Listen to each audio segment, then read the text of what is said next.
Bonjour, c'est dimanche et aujourd'hui c'est le grand jour du live sur la nourriture. Alors pour les personnes qui ne dorment pas, qui ne sont pas en train de faire la grasse mat, qui ne sont pas en train de prendre leur long petit déj dominical, qui ne sont pas encore sortis dehors profiter du beau, eh ben je vous invite à passer un petit moment avec moi pour parler bouffe.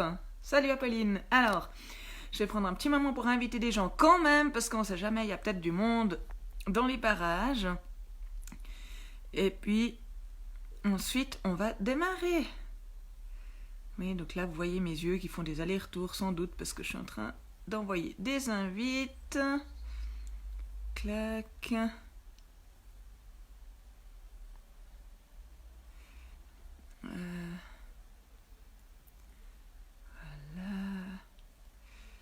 Merci de votre patience pendant que je fais ça. Je sais que c'est pas très rigolo pour vous qui regardez. Moi, je suis juste en train de faire le tour de la liste des gens dans le groupe. Et puis, d'envoyer. Il n'y a pas de moyen d'envoyer une invitation ou une alerte à toutes les personnes du groupe en même temps. C'est un petit peu nul pour ça. Mais bon. Voilà, on fait ce qu'on peut. Là.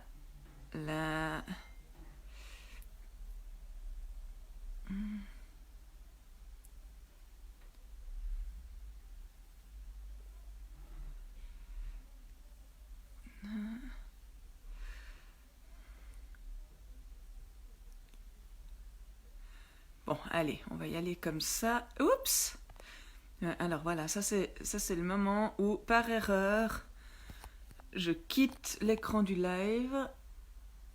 Voilà. Voilà, tout le monde est là? Enfin, tout le monde. Vous êtes 4, c'est déjà bien. C'est cool d'avoir du public. Puis aujourd'hui, comme... je vais tenter le coup de mettre... j'espère que j'ai pas fait une bêtise. Attendez. Merde. Ah non, c'est bon. Attendez, je vais juste vérifier un truc. Parce que quand je suis sur le Wi-Fi... Vous êtes toujours là? Alors... Voilà. Et puis, Ok, merci, c'est bien. Ouais, donc en fait, je pose le téléphone parce que j'ai des notes. Parce qu'en fait, il y a quelques années, j'avais suivi toute une série de cours. Alors, c'était des cours donnés par un vétérinaire comportementaliste, donc la plupart des cours étaient sur le comportement. Mais c'est un vétérinaire qui s'intéresse aussi beaucoup à la nutrition, et donc il y avait des cours sur l'alimentation. Voilà. Donc, je suis allée rechercher mes supports de cours, mes notes de cours. J'ai passé hier à me préparer un peu. J'ai même pris des notes pour ce que je voulais vous raconter. Alors, on va y aller sans plus attendre. Donc, le thème d'aujourd'hui, c'est l'alimentation. Qu'est-ce qu'on donne à manger? Comment est-ce qu'on s'en sort? Qu'est-ce qui est spécifique par rapport au diabète pour un chat? Alors, l'alimentation, c'est un sujet... Alors, moi j'ai tendance à dire que c'est un gros sujet, hein, c'est un sujet lourd, parce que c'est un sujet qui déchaîne souvent les passions, chez l'humain aussi, hein, à part ça. Et puis, c'est souvent difficile de faire le tri entre ce qui est de l'ordre du fait et de la science, donc ce qui a été démontré, et ce qui est de l'ordre de l'idéologie, qui, soit dit en passant, souvent essaye de se donner la légitimité de la science. Donc c'est un sujet, comme beaucoup d'autres, où c'est un petit peu dur de faire le tri entre le lard et le cochon. Donc, je ne veux pas rentrer dans les débats idéologiques. On essaye d'éviter dans ce groupe de rentrer dans les guerres de religion concernant la nourriture. Donc, il y a des gens qui vont avoir des sensibilités ou des idéologies différentes concernant ce qu'il faut faire ou pas faire, mais on ne va pas commencer à essayer de... je prends un exemple l'autre jour, quelqu'un qui voulait convaincre tout le monde dans le groupe que le cru, il y avait que ça de vrai, puis que ça avait guéri son chat, et puis qu'il fallait que tout le monde y passe. Ça, voilà, on rentre pas dans ce genre de débat dans le groupe. Donc, en gros, on peut donner à manger à son chat des croquettes, des pâtés, des mousses, des ragoûts, de la nourriture faite maison, crue ou cuite. Tout ça, c'est possible. Ok. Ce qui est important, c'est deux choses. C'est un, que la ration qu'on donne au chat soit équilibrée, c'est-à-dire qu'elle comporte la bonne la bonne liste de nutriments est en bonne proportion. Donc, la ration doit être équilibrée. Et puis, la deuxième chose, c'est que la source de nourriture doit être de bonne qualité. Alors, je vais revenir un peu plus tard sur ce que j'entends par là. Là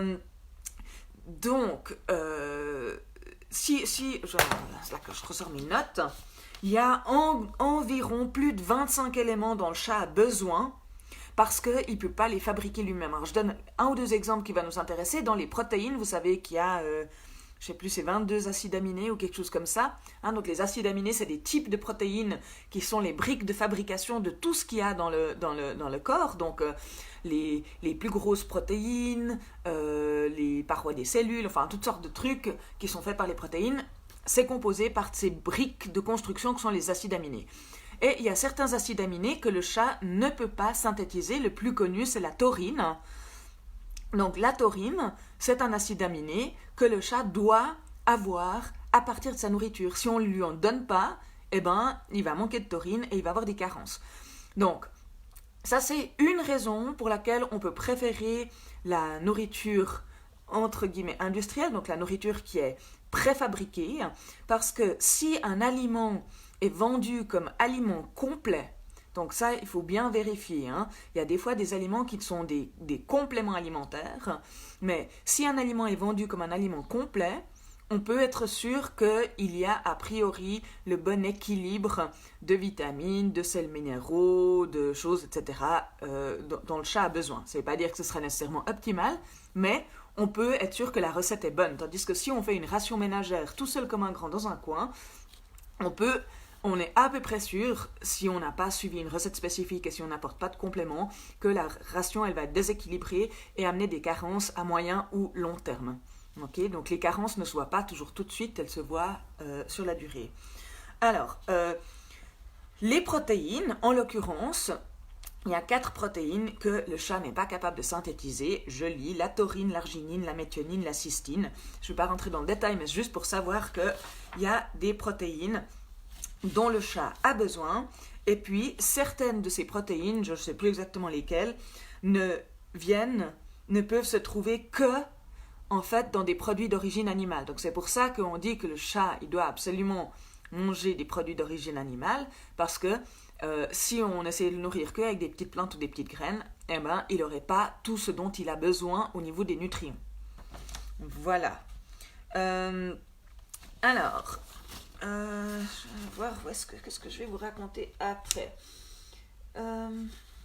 Donc, ça c'est en fait pour la nourriture en général. Je vous fais admirer mes cheveux, je suis désolée. J'ai besoin d'un... Je devrais avoir un setup comme les youtubeuses où je peux faire mes vidéos dans des bonnes conditions avec mes petites notes, etc. Alors, juste voir si je suis en train de rater quelque chose d'important. Oui, oui, je vais retrouver où c'était parce que... Voilà. Concernant les protéines, donc, nous, ce qu'on lit, je vais revenir là-dessus, sur comment on fait pour évaluer une nourriture, mais ce qu'on lit sur les compositions des boîtes ou des croquettes, c'est la teneur en protéines. On lit qu'il y a 30% de protéines ou 45% de protéines ou 30% de protéines. Mais, ce qu'on ne sait pas, c'est quelles protéines. Ok ? Donc, on pourrait en théorie avoir un aliment qui a beaucoup de protéines, ça a l'air super, mais il n'a pas de taurine ou d'arginine ou de méthionine ou de cystine, donc à savoir les acides aminés que le chat ne peut pas synthétiser. Ok ? Maintenant, c'est clair que si on a des protéines de source animale, ça nous indique, si vous voulez, quand on regarde la composition, on peut essayer de deviner ou déduire d'où viennent les protéines. Mais on ne sait pas exactement, puis on ne sait pas exactement quelles protéines. Ça n'apparaît pas sur les paquets. Ok ? Donc, ce n'est pas parce qu'un aliment a beaucoup de protéines que ce sont nécessairement les bonnes protéines. Et puis, l'autre chose importante, c'est... c'est en fait, suivant la source de protéines, les protéines, elles vont avoir une digestibilité différente ait une valeur biologique différente. C'est-à-dire, est-ce que... Donc la première étape, c'est de toutes ces protéines qu'on met dans le chat, est-ce qu'il arrive à les digérer ou est-ce qu'il y en a qui passent tout droit? Puis deuxièmement, avec ce qu'il arrive à digérer, est-ce qu'il arrive à en faire quelque chose d'utile ou pas? Alors ici, j'ai des exemples tirés de mes notes de cours, donc vous n'irez pas répéter ailleurs. Par exemple, alors, la viande tout court, digestibilité 95 à 98%. Mais par exemple, les légumes, digestibilité 63%. D'accord? Donc, je peux avoir 3 grammes de protéines. Si ça vient de la viande, on va réussir à en retirer 95 à 98%. Et si ça vient des légumes, si c'est des protéines végétales, on va avoir que 63%. Ou bien, par exemple, la panse, donc une sorte de sous-produit animal ou d'un abat, c'est juste 93%. Okay? Donc, on voit que suivant la partie de l'animal dont on prend la viande ou l'abat, on ne va pas avoir la même digestibilité. Et puis, l'autre truc, c'est la valeur biologique. Donc, par exemple, la viande musculaire, elle a une bonne valeur biologique. Et puis, le collagène ou la gélatine a une mauvaise biologique. Par exemple, parce qu'il n'y a pas de tryptophane. Alors, tryptophane, attendez, qu'est-ce que c'était? Qu'est-ce que c'est le tryptophane? Je ne sais plus, je ne sais pas, c'est quelque part, mais bref. C'est un truc dont le chat a besoin, mais qu'il n'y a pas. Voilà. Donc, on ne peut pas juste bêtement regarder la quantité de protéines dans un aliment pour dire c'est bien, c'est pas bien. Ok? Et puis, quand on regarde la composition, donc les ingrédients, alors là, on peut avoir un indice. Ok? Ce qu'il faut, quelques trucs pour lire les étiquettes d'ingrédients. Alors, le premier, c'est que les ingrédients, ils sont listés dans l'ordre de combien il y en a, en gros. Donc, les premiers ingrédients, c'est la plus grosse partie de l'aliment, puis les derniers ingrédients, c'est le moins. Sauf si on indique le pourcentage de l'ingrédient qui est dans l'aliment, on peut le mettre dans l'ordre qu'on veut. Ok?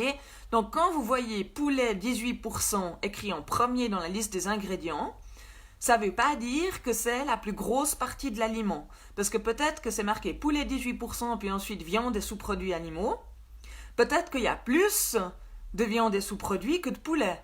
Mais on a pu mettre le poulet d'abord parce qu'on a mis quel pourcentage il y en avait. Vous me suivez? D'accord.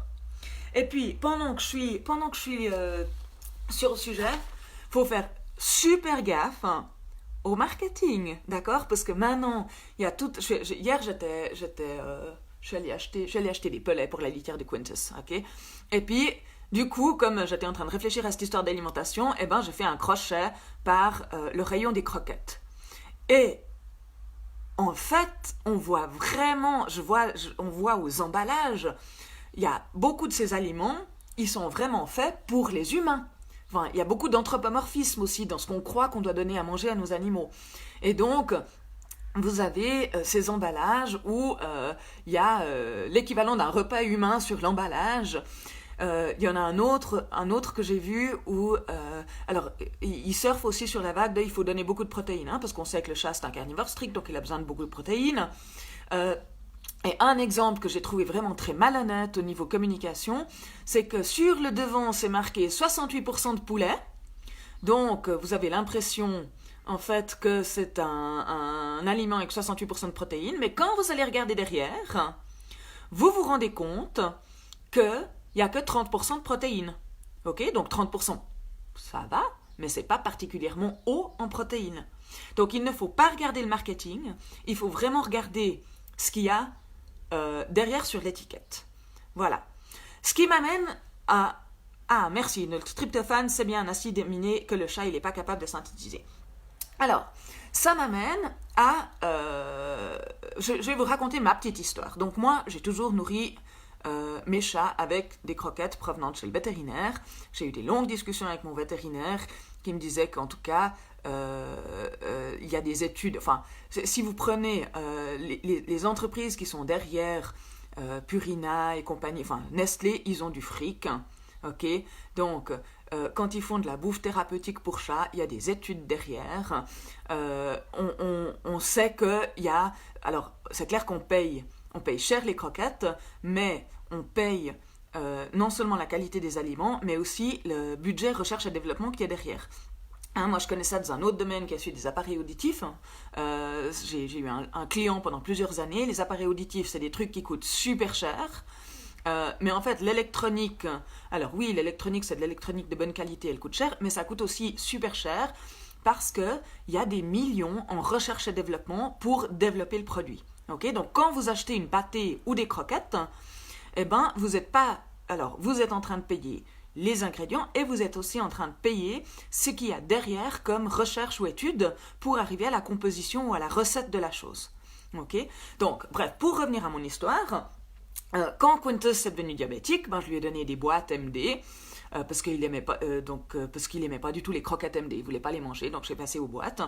Et puis je suis arrivée sur le forum FDMB qui disait oh là là, mais ces boîtes c'est pas bien, enfin c'était un peu le trip, les produits vétérinaires sont mauvais, auxquels j'adhère pas du tout, sont pas plus mauvais qu'autre chose, sont même plutôt tendance à être un peu plus fiables. Et puis, donc voilà, donc je me suis retrouvée un peu sous pression d'aller chercher autre chose à donner à mon chat, puis il y avait ces longues listes. Et puis, j'ai commencé à regarder ces listes, et puis franchement, je me suis noyée dedans. Et puis, à un moment, je me suis dit, eh merde, mes boîtes MD, je sais qu'elles sont équilibrées, je sais que c'est de la nourriture de suffisamment bonne qualité, je sais que j'ai calculé le taux de glucides, c'était environ 13, quelque chose comme ça, donc je sais que c'est acceptable pour un chat diabétique. J'ai pas envie de passer des heures et des heures et des heures à me prendre la tête pour essayer de déterminer si tel ou tel aliment parmi les dizaines et les dizaines de possibilités est peut-être un petit poil mieux ou un petit poil moins cher. Voilà, donc moi j'ai fait ce choix par solution de facilité.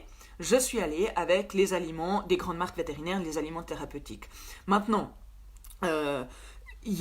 c'est aussi possible de donner des aliments non vétérinaires, non thérapeutiques, mais il y a à boire et à manger, et comme je vous l'ai dit, vous savez le pourcentage de protéines, de lipides et de glucides, vous savez la liste des ingrédients, mais vous ne savez pas plus précisément ce qu'il y a comme protéines exactement, quel est leur équilibre, quelle est leur digestibilité, quelle est leur valeur biologique.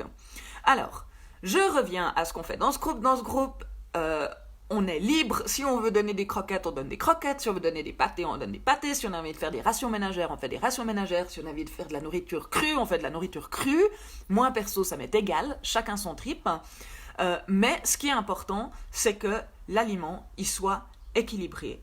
Et puis, si possible, de bonne qualité. On sait, parce que maintenant, on a des chats qui arrivent à l'âge de 20 ans et quelques, enfin on commence à avoir des cohortes entières de chats qui ont été nourris aux croquettes vétérinaires, parce que la majorité des chats mangent ça. Et puis, ces chats, ils arrivent en bon état à des âges avancés. Ok, donc on sait que ça fonctionne, qu'on peut nourrir les chats aux croquettes. Donc on va pas aller tirer sur les gens qui donnent des croquettes à leurs chats. C'est une option tout à fait viable. Maintenant, là où les croquettes, on peut en discuter, c'est si le chat ne boit pas assez. Parce que c'est clair que si le chat il mange de la nourriture sèche, il a besoin d'avoir son humidité, enfin sa flotte qui vient d'ailleurs. Donc si on a un chat qui a tendance à ne pas boire assez, puis ça dépend des chats, hein, alors c'est bien de lui donner au moins une partie de sa ration en humide. Oui, alors juste 2 précisions dans le chat. Recherche et développement, souvent, ça implique de nourrir des animaux, ou de faire des expériences sur les animaux, enfin de faire des choses avec des animaux. Donc, ça peut être plus ou moins fait de façon plus ou moins éthique. Plus c'est bon marché, plus on ne sait pas trop ce qu'il y a derrière. Et puis, autre chose concernant la composition, une chose qu'on ne sait pas, et ça je vais revenir dessus, c'est l'indice glycémique des sucres qui sont dans la recette. Okay, donc, quand vous voyez tant de pourcents de glucides, 10% de glucides, eh ben, ça peut être à indice glycémique plus ou moins élevé. Alors, l'indice glycémique, ce que c'est une façon d'évaluer à quel point ces glucides que vous absorbez ou que votre chat absorbe va avoir un impact sur la glycémie. Exemple, si vous mangez du chocolat, vous allez faire un pic de glycémie, puis après ça va se casser la gueule, puis vous allez d'abord avoir du sucre, puis ensuite plus de sucre, ce qui donne envie de manger encore du chocolat, ou bien qui fait qu'on sent le monstre coup de barre. D'accord? Si vous mangez, je prends des pâtes, je sais pas si c'est le meilleur exemple, mais un truc qui a un indice glycémique bas, eh ben les sucres ils vont mettre plus longtemps avant d'arriver dans le sang. Il y a un article sur le site de Aminikos qui est très bien fait, je le mettrai en lien, qui montre un graphique et puis des exemples des différents indices glycémiques. Donc, c'est clair que pour un chat diabétique, maintenant, nous arrivons au vif du sujet. Qu'est-ce qu'on veut donner à manger à un chat diabétique? C'est clair que si on lui donne une alimentation qui a moins de glucides, ça va aider à sa régulation. Ça ne veut pas dire que c'est impossible de réguler un chat avec une alimentation riche en glucides, mais c'est clair que si vous avez un chat qui nage dans le sucre toute la journée, si on peut éviter de lui donner beaucoup trop de glucides en plus, c'est mieux. Mais, imaginons que vous donnez de la nourriture à 10% de glucides. Si ces 10% de glucides, c'est du pur glucose qui va aller directement dans le sang, ou si ces 10% de glucides, c'est des glucides complexes qui vont devoir être dépiotés durant la digestion, et donc à un indice glycémique bas, et puis qui vont arriver dans le sang plus lentement, ça va avoir un impact différent sur la capacité à réguler le chat. C'est comme l'insuline, hein. Vous avez des insulines qui agissent rapidement, donc qu'un insulin, vous donnez l'insuline, pouf, ça fait baisser la glycémie, puis après ça remonte. L'antus, c'est beaucoup plus lent d'action. C'est un peu comparable en fait à l'indice glycémique. Et ça, quand vous regardez la composition d'un aliment, que ce soit un aliment vétérinaire ou pas vétérinaire, thérapeutique ou pas thérapeutique, cher ou pas cher, vous ne le voyez pas. Alors vous pouvez ensuite faire Sherlock Holmes et puis aller décortiquer la liste des ingrédients. Mais souvent, la liste des ingrédients, elle est relativement vague, quel que soit l'aliment. Et puis, ça ne nous aide pas vraiment à savoir, mais en fait, ces 10% de glucides ou ces X% de glucides, ils sont faits de quoi?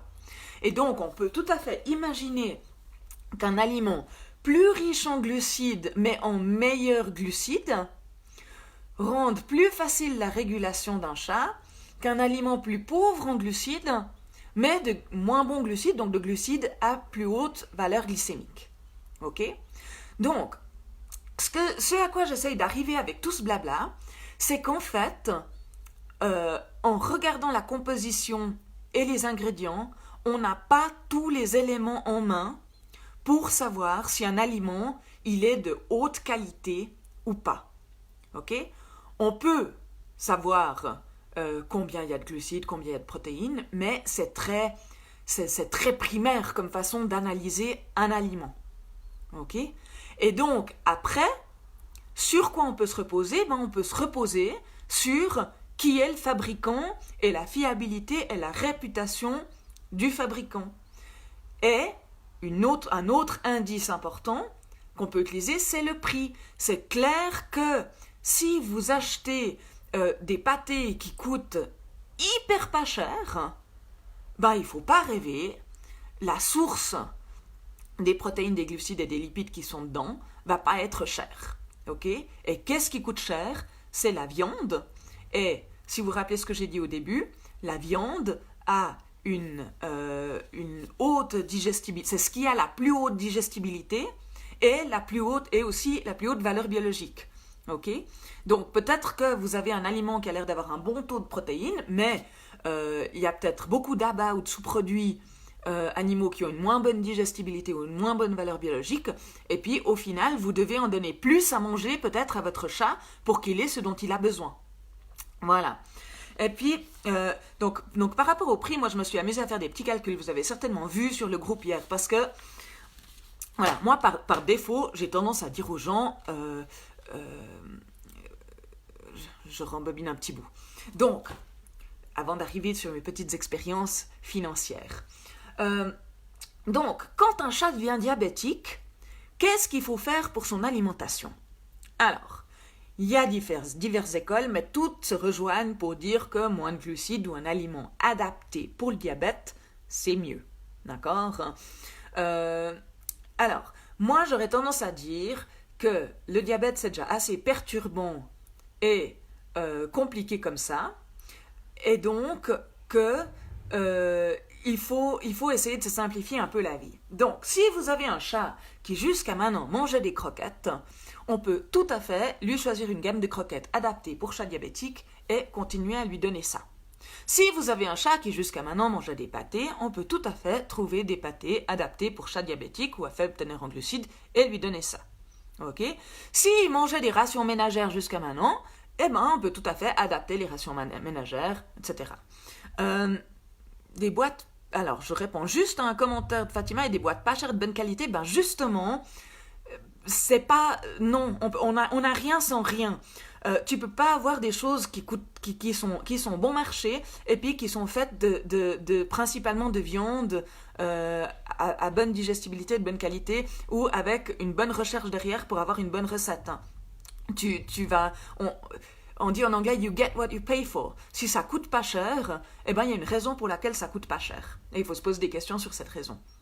Alors, je reviens donc à ce que moi j'ai tendance à faire, à recommander aux maîtres de chat diabétiques. C'est rester sur le genre d'aliments que vous donniez jusqu'à maintenant. Et puis, on essaye de réguler ce diabète. Maintenant, si on est en train de faire tout juste avec la glycémie, avec l'insuline, qu'on on suit la glycémie et puis le protocole de dosage et qu'on a des difficultés à réguler le chat, et bien là, c'est clair qu'il faut se poser la question de changer peut-être encore l'alimentation. Et avec les croquettes, on n'arrive pas tellement à moins de 10% de glucides. Avec des pâtés, on peut arriver à moins de 10% de glucides. Donc, si vous avez un chat qui est en train de manger un aliment qui a une haute proportion de glucides et qui est adapté au diabète, attention, parce que 20% de glucides dans un aliment spécial diabète ou 20% de glucides dans un aliment croquette de supermarché, c'est pas la même chose. Ok ? Alors, si on a des problèmes de régulation, là, je dirais ça vaut la peine de commencer à se plier en quatre pour essayer de changer l'alimentation. Mais je dirais, a priori, essayons de perturber le moins possible. Un avantage des croquettes, je sais que je fais un peu pro-croquettes parce qu'on entend tellement de gens qui crachent sur les croquettes tout le temps, ça me donne envie de les défendre, mais j'ai rien contre les pâtés. Hein. Un avantage des croquettes, c'est que c'est beaucoup plus facile à laisser en libre service. Et si vous avez un chat qui a besoin de manger la même chose le jour que la nuit, parce qu'il a une injection le matin, il a besoin de manger durant ce cycle la nourriture, puis ensuite il a une injection le soir, il a besoin de manger selon le même schéma la nuit, eh ben c'est clair que ça va être plus facile de régler ça avec des croquettes. Ok, parce que vous pouvez, là j'ai un cheveu qui m'emmerde, vous pouvez les laisser dehors, elles vont survivre. Voilà. Les pâtés, oui, ça peut donner la diarrhée. Alors justement, si vous avez un chat qui a mangé des croquettes toute sa vie et puis que du jour au lendemain vous lui donnez de la pâtée, c'est ce que j'ai fait avec Quintus. Ben moi, j'étais réveillée un matin à 4h du mat par une pâte froide, mouillée et puante dans la face. Il avait fait la monstre diarrhée dans sa caisse, puis comme il est aveugle, il avait marché dedans, et ensuite il était revenu sur le lit pour finir sa nuit avec moi, et il m'a mis sa patte pleine de merde dans la figure. Donc ça, c'était le résultat de mon expérience. Faisons un changement brutal de croquettes à pâté pleine de fibres. C'était pas concluant. Donc après ça, moi j'ai fait une transition douce, c'est-à-dire que j'ai mis un petit peu de pâté dans les croquettes, et puis au fil des jours et des semaines, j'ai augmenté pour arriver à son seuil de tolérance diarrhée. Donc quand ça commençait à devenir trop diarrhée, j'ai arrêté de rajouter de la pâtée. Puis pour la petite histoire, aussi parce qu'il faut se rappeler que c'est possible, Quintus il est entré en rémission en mangeant un mélange de croquettes thérapeutiques rénales. Ok, donc moins de protéines et puis pas mal de glucides, je crois qu'il y a genre 37% de glucides là-dedans, et de pâté thérapeutique DM. Il mangeait grosso modo 50-50, les DM elles sont je crois à 13%. Et il est entré en rémission. Donc il ne faut pas croire que la rémission elle est impossible si on donne un haut taux de glucides, un plus haut taux de glucides. Je sais qu'il y a une étude ou des recommandations de Jackie Rand, donc la vétérinaire spécialiste du diabète, qui est entre autres la co-auteure du protocole de régulation stricte sous l'antus-lévémir. Chaque clochard a la référence de cet article, où ils ont fait une comparaison entre des chats qui mangent de la nourriture à une dizaine de pourcents de glucides versus une vingtaine de pourcents de glucides. Et donc, il y a un meilleur taux de rémission avec une dizaine de pourcents de glucides. Mais donc, quand elle parle de faible en glucides, elle parle d'une dizaine de pourcents, elle ne parle pas de 1,5 ou 2% de glucides. Il n'y a pas besoin d'aller jusque-là. Maintenant, l'autre chose c'est, aussi qui peut être utile d'avoir en tête, c'est que dans les recettes de la nourriture, eh ben, il y a une certaine variabilité qui est permise. Ok. Donc, entre un lot et un autre, vous n'avez peut-être pas tout à fait le même pourcentage. Il y a une marge d'erreur, en fait, qui est autorisée. Et ça peut expliquer que vous utilisez une certaine pâtée ou des croquettes, et puis ça va bien, puis ensuite, tout d'un coup, ça va plus. Eh ben, ça peut être parce que simplement, vous avez un lot ou une boîte qui a un taux de glucides qui est différent du reste. Ça peut arriver. Alors, ça va pas être du simple au double, mais ça peut varier. Donc, euh, donc, donc là aussi, si vous avez des aliments de haute qualité les grandes marques, donc en gros, ce que vous allez... Alors après, il y a plusieurs marques différentes que vous allez trouver chez les vétérinaires, mais en gros, Hills, Proplan, c'est quoi le dernier? Royal Canin, voilà, en gros, ça, c'est des valeurs sûres. Je crois que Virbac, c'est pas mal aussi. Donc ça, c'est vraiment des grosses marques vétérinaires qui font des produits vétérinaires et thérapeutiques depuis très longtemps. Je pense que là, vous avez plus de... Vous pouvez être plus sûr que vous avez une recette stable, puis qui ne va pas tellement bouger. Par contre, si vous achetez des pâtés de la marque je ne sais pas trop quoi, qui existe depuis quelques années, et puis qui en plus fait du truc pas cher, vous pouvez tout à fait... Là, j'ai quelqu'un qui me disait, dans une des marques, entre... les pâtés en fait en petites boîtes puis les pâtés en grosses boîtes, en fait c'est supposé être la même chose mais elles n'ont pas la même consistance. Donc son chat est d'accord d'en manger une variété mais pas l'autre alors que c'est censé être la même variété. Enfin voilà. Donc j'ai un peu perdu le fil de ce que j'étais en train de vous raconter. Mais oui, pour dire que moins de glucides c'est bien, haute qualité, protéines de bonne qualité, c'est bien, et protéines de bonne qualité, ça ne se voit pas sur l'étiquette, ou pas nécessairement. Les rations ménagères, moi personnellement, vraiment, mais ça c'est moi personnellement, je vous recommande pas de vous lancer dans les rations ménagères pour un chat diabétique, à moins qu'il y ait des problèmes d'allergie. Parce que le diabète, je m'excuse, mais c'est suffisamment la merde à gérer, c'est suffisamment contraignant, vous n'allez pas encore vous mettre à faire la cuisine pour votre chat en plus si vous pouvez éviter. Donc franchement, épargnez-vous ça, ce n'est pas nécessaire de faire des rations ménagères pour gérer un diabète. Là où c'est vraiment intéressant, et on a eu un exemple récemment sur le groupe, enfin il y a quelques mois, c'est que si vous avez un chat qui a des intolérances alimentaires ou des allergies, alors là ça peut être vraiment intéressant d'avoir une ration ménagère avec un régime d'éviction, donc il y a vraiment des protéines nouvelles pour le chat. Et si vous faites ça, faites-vous faire la ration ménagère par un vétérinaire spécialiste pour être sûr qu'elle est équilibrée. Voilà. Qu'est-ce que je vais vous raconter encore? Attendez, je vais regarder mes notes pour voir si j'ai oublié des choses.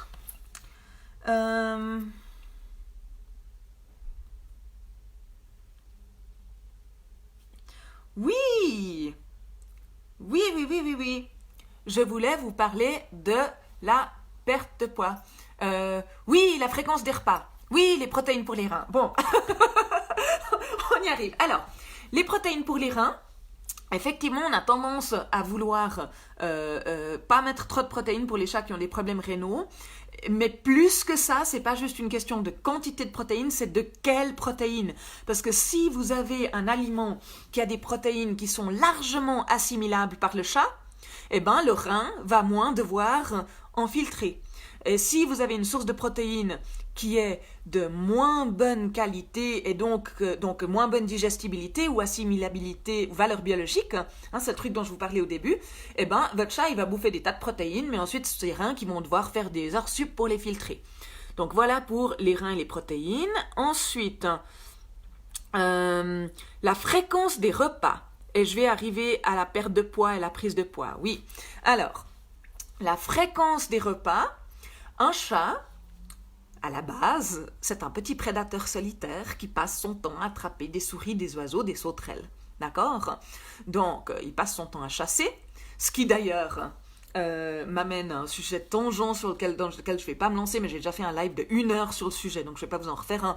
Mais un chat qu'on met en appartement et à qui on donne des gamelles de nourriture, eh ben, il s'emmerde généralement parce que il a été quand même conçu pour passer une dizaine d'heures de sa journée chaque jour à chasser. Hein, donc pensez à ça par rapport à l'activité de votre chat. Un avantage aussi des croquettes, c'est que du coup c'est très facile de les mettre dans des boules à croquettes ou dans des plateaux d'activité ou des espèces de jeux pour chat, pour que le chat ne mange pas dans sa gamelle mais ait besoin de chasser sa nourriture. Fin de la parenthèse. Donc le chat ray, donc qui se nourrit de souris et qui chasse, il va manger en moyenne 12-13 souris par jour, d'accord, plus quelques sauterelles, machin, truc chose. Donc ça veut dire qu'un chat, il a l'habitude, enfin, il est au niveau de au niveau de son organisme, il est prévu pour faire entre 10 et 20 repas par jour. Ok? Donc, donner 2 repas par jour à un chat comme si c'était un chien, c'est un non-sens, vraiment. Vous allez avoir un chat qui essaye de s'empiffrer, c'est pourquoi il n'est pas fait, parce qu'en général, il mange une souris à la fois, contrairement aux chiens qui descendent du loup, qui chassent en meute, et donc quand ils ont descendu une antilope ou un mousse ou je sais pas quoi, eh ben, ils s'empiffrent tout ce qu'ils peuvent. Le chat, c'est un grignoteur. Donc, 10-20 repas par jour, si on le laisse faire idéalement. Lui faire 2 repas par jour au moment de l'injection d'insuline, franchement, c'est pas cool pour le chat. Alors, il y a des chats, oui, il y a des différences, chaque chat est différent. Les chats ne sont pas des petits chiens. Les chiens ne sont pas des gros chats, c'est des animaux vraiment différents.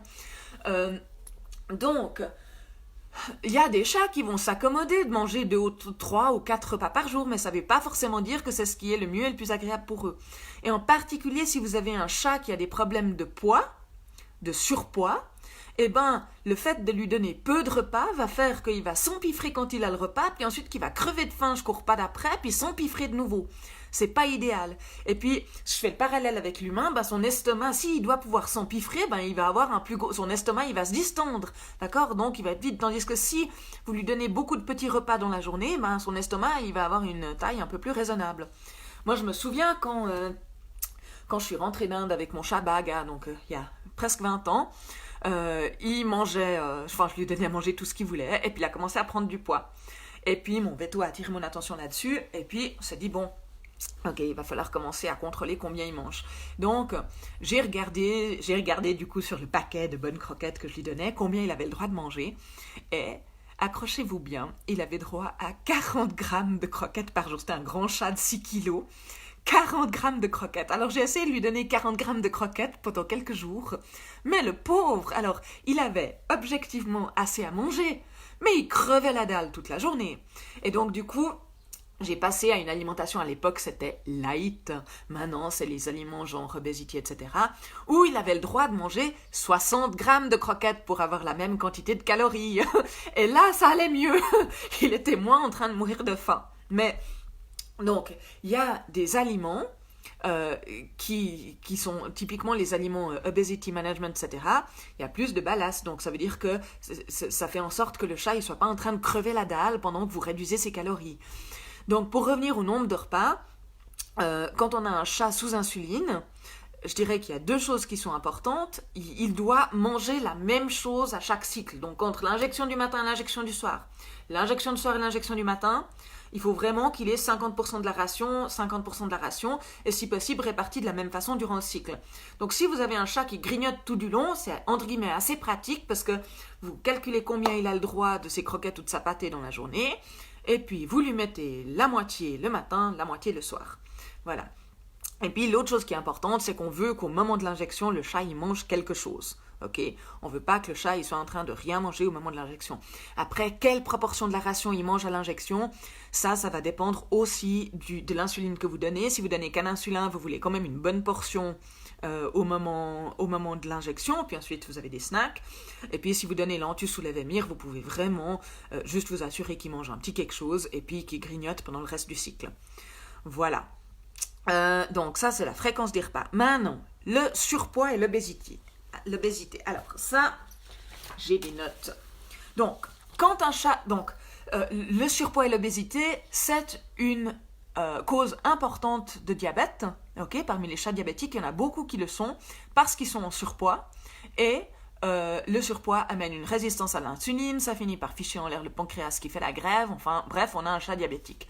Et c'est difficile d'atteindre la rémission, enfin plus difficile d'atteindre la rémission si le chat ne retrouve pas son poids de forme. Donc, si vous avez un chat qui est en surpoids, en plus de lui donner une alimentation qui est adaptée pour le diabète, eh ben, il faut aussi lui donner une alimentation en quantité qui va permettre de réguler son poids. Ok. Alors, pour faire maigrir un chat, il faut lui donner moins à manger. C'est un peu comme les humains. Il faut faire rentrer moins de calories dans la bestiole, si possible en maintenant son activité physique pour qu'il perde de la graisse, pas du muscle. D'accord ? Alors, si vous prenez son aliment habituel et que vous réduisez la quantité de calories, alors ici, attendez, je vais voir, j'ai des notes sur le surpoids. Ah oui, petit détail en passant, je vois ça dans mes notes. Si l'aliment que vous achetez mentionne des effets particuliers, des effets bénéfiques pour la santé, ça doit avoir été démontré. Ok ? On n'a pas le droit de dire c'est un super aliment pour le diabète si ça n'a pas été démontré qu'il y a un effet positif pour le diabète. Voilà, je dis ça juste en passant. Alors, les chats en surpoids. Alors, est-ce que c'est dans mes notes sur l'alimentation ou sur l'alimentation thérapeutique? Je crois que c'est sur l'alimentation thérapeutique. Attendez, je vais vous trouver ça. Alors, obésité, voilà. Alors, surcharge pondérale de plus de 10% par rapport au poids idéal, on est déjà dans l'obésité. Donc, si vous avez un chat dont le poids de forme devrait être 5 kg et puis qui fait 5,5 kg, ben, il est en surpoids et il faudrait en faire quelque chose. Ensuite, donc, réduire l'apport calorique, augmenter ses dépenses énergétiques et essayer de ne pas faire diminuer la masse musculaire. Alors, en faisant faire de l'exercice à un chat tout en faisant faire de l'exercice à un humain, on ne va pas réussir à dépenser des tonnes de calories en plus. Donc, il n'y a pas de miracle. Il faut passer par une réduction de la quantité de calories. Alors, j'essaie de trouver... Oui, voilà. Alors, ici, ce que j'ai comme indication, c'est pour un régime amaigrissant performant, on va tenter de se limiter à 60% des besoins en calories des besoins d'équilibre. Ok ? Donc, ça fait vraiment pas mal de calories en moins. Et le problème, c'est que si vous prenez juste l'aliment habituel et que vous réduisez, donc vous ôtez 40% de la ration, eh ben, il va aussi recevoir moins de vitamines, minéraux et compagnie. Hein, donc, il y a possibilité de carence avec ce genre de régime. D'où l'intérêt d'avoir un aliment spécifique pour la perte de poids. Et parmi les aliments thérapeutiques pour diabétiques, entre autres le MD et puis c'est W2 de Virbac, j'ai vu, les deux, en fait, ils sont diabète et perte de poids. Okay? Parce qu'ils visent cette population-là de chats diabétiques obèses. Okay? Donc vous avez un aliment qui est formulé d'une part pour avoir pas trop de glucides, ou en tout cas pas trop de glucides rapides, hein, des glucides intelligents, enfin moins cons que les autres, et puis le reste du régime pour favoriser la perte de poids sans amener à des carences. Donc ça, c'est des aliments qui peuvent être intéressants. Et puis ici, ligne de conduite, donc quand un régime amaigrissant est bien respecté, le chat maigrit en moyenne de 1% par semaine. Donc, un chat de 7 kg, 70 grammes par semaine, c'est-à-dire 300 grammes par mois. Okay? Donc, si vous avez un chat qui a 30% de surpoids, il lui faudra environ 7 mois pour atteindre son poids de forme. Ah, ça, c'est des notes que je vous relis. Donc, voilà, il faut prendre au sérieux ces histoires de surpoids. Il ne faut pas faire maigrir un chat trop vite. D'accord ?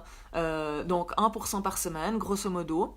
Et puis, si vous avez des chats non diabétiques qui sont en surpoids, en passant, pensez à reprendre contrôle de leur poids avant qu'ils deviennent diabétiques. C'est mieux. Voilà. La prise de poids. Alors, vous avez aussi des chats diabétiques qui sont diabétiques peut-être pour d'autres raisons que l'obésité, et puis qui sont en sous-poids.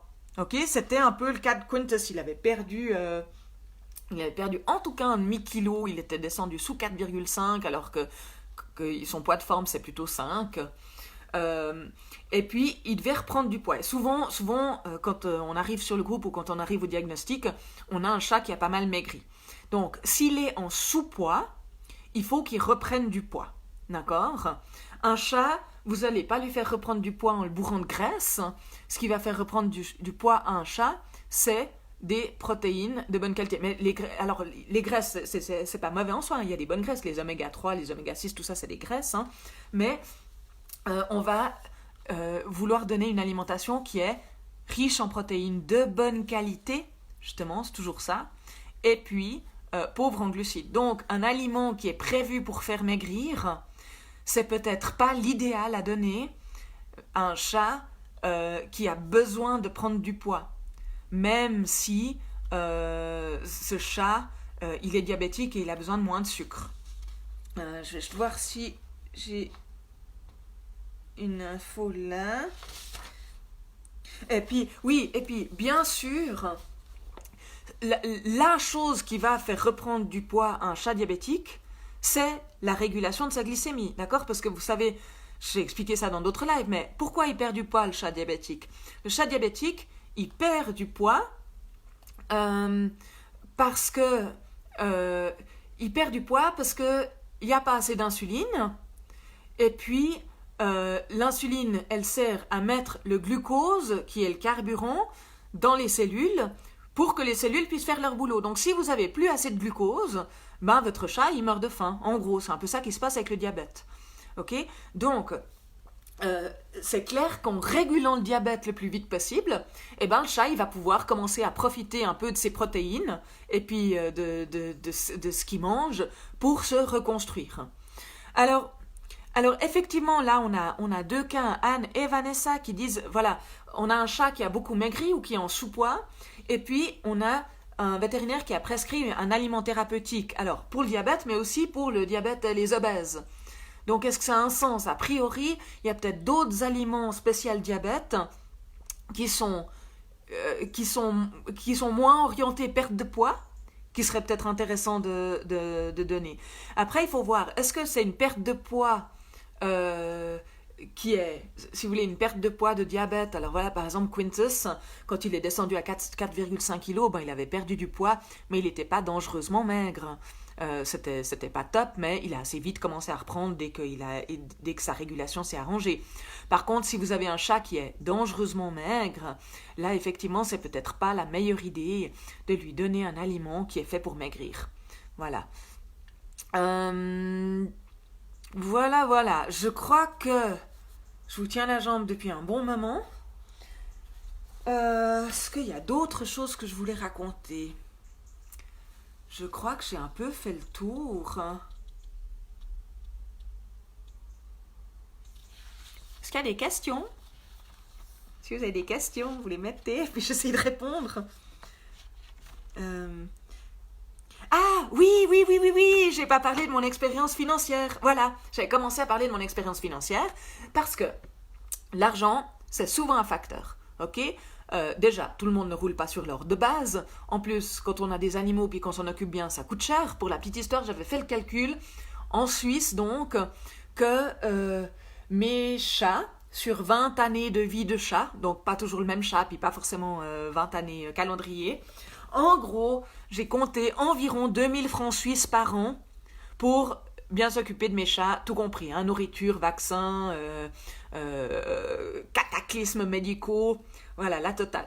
Donc, alors, je pense qu'en France, on dit qu'il faut diviser par 4, grosso modo, par rapport au coût de la vie, donc 500 €.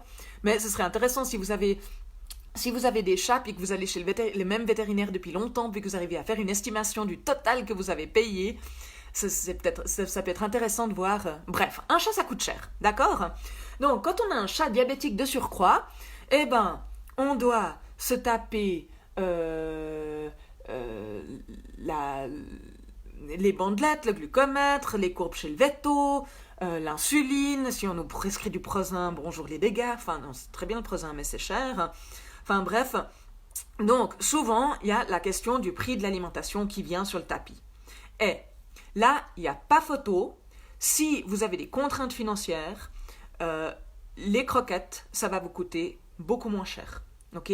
À qualité égale, les croquettes coûtent moins cher. Et même à qualité pas égale, parce que j'ai fait une comparaison avec des croquettes de haute qualité, deux marques de croquettes de haute qualité, et des boîtes du commerce, ok, les boîtes reviennent plus chères. Et moi, le calcul que j'ai fait, c'est je me suis dit, je prends un chat hypothétique de 5 kilos qui mange grosso modo 60 grammes de croquettes MD par jour. Et ça revient à 67 centimes d'euros par jour. J'ai fait le même calcul avec les Animikos, qui sont des croquettes, alors, pas thérapeutiques, mais qui ont l'air plutôt bien. Eh ben, ces croquettes-là, ça revient à 70 centimes d'euros. Ok? Par jour et par chat. Donc, avec les boîtes, ça va vous coûter plus cher. Donc, si vous avez un chat qui mange des croquettes, et puis que vous n'avez pas un budget illimité pour la nourriture de votre chat, eh ben, vous pouvez tout à fait prendre une solution croquette pour régler le diabète de votre chat. Ok, ce que j'ai fait. Moi, j'ai donné des boîtes à Quintus pendant quelques temps parce qu'il ne voulait pas avaler les croquettes diabétiques. Et puis, j'avais les sous pour payer les boîtes, mais alors, ça coûte la peau des fesses, hein, ces boîtes. Hein. Donc, voilà.